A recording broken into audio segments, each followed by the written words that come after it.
Nous sommes le 24 janvier 1984. La NES n'était pas sortie en Europe et Windows n'existait pas encore. Mais ce jour-là, un pas dans l'histoire de l'informatique sera franchi.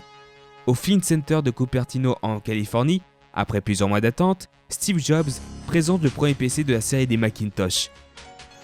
Cet ordinateur devient instantanément le symbole d'Apple et d'une époque. Il sera tout de suite associé avec les années 80. Bizarrement, car à cette époque-là, le marché des ordinateurs a déjà commencé à se massifier. Les écoles, les entreprises et même les foyers commençaient à s'équiper de PC comme l'Apple II ou le Commodore 64, notamment en raison de la faiblesse de leur prix, autour des $600. Et les ventes du Mac étaient certes bonnes, mais pas exceptionnelles, ce qui s'explique notamment par son prix, $2450 de l'époque, soit environ 5600 aujourd'hui. Alors, comment le Macintosh a-t-il marqué les années 80 ? Pour répondre à cette question, revenons un an plus tôt, en 1983, où Steve Jobs annonce l'Apple Lisa, une machine qui coûtait cher, très cher, $9995, soit près de $24 000 aujourd'hui. Une machine qui était un échec commercial, mais qui possédait un atout de taille. Il est l'un des premiers ordinateurs commercialisés à être équipé d'une interface graphique et d'une souris, ce qui rendait l'utilisation beaucoup plus facile, intuitive et surtout moins énervante, contrairement aux autres OS de l'époque. Et pendant ce temps-là, le Macintosh était en projet, et c'est tout naturellement qu'Apple ait décidé d'intégrer ceci. Et il devient donc le premier ordinateur vendu en masse possédant ces deux caractéristiques.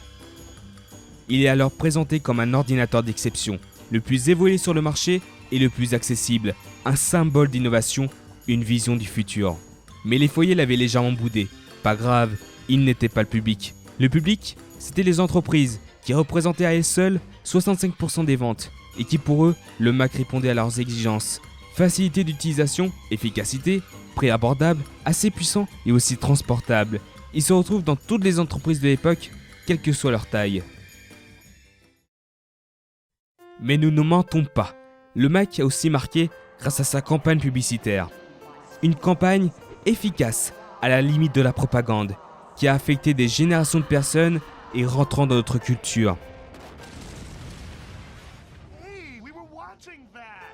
Une campagne qui ne présentait pas la machine comme un vulgaire objet électronique, mais comme un appareil qui comprend les besoins des utilisateurs, une révolution.